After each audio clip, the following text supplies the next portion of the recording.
Here is what this customer's Next Gen Raptor looks like before being built with Custom Outfitters, and here is the after. We've done quite a few light upgrades to this Next Gen Raptor, including the black Venom roof pod lights, the Stedi C4 bonnet lights, custom grille lights at the front, and a Stedi behind the grille lights. The customer actually wanted us to paint the bash plate and the bottom lip black to match the rest of the vehicle.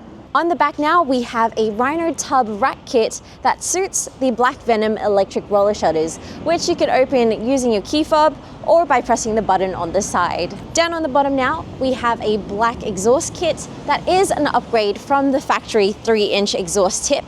This one being a 4-inch, which adds a deeper sounding note to it. And of course, we've added other accessories such as the smoked weather shields, as well as the black view dash cam. Thinking of upgrading your 4x4? Build your dream ride with Custom Outfitters, where we're all about custom.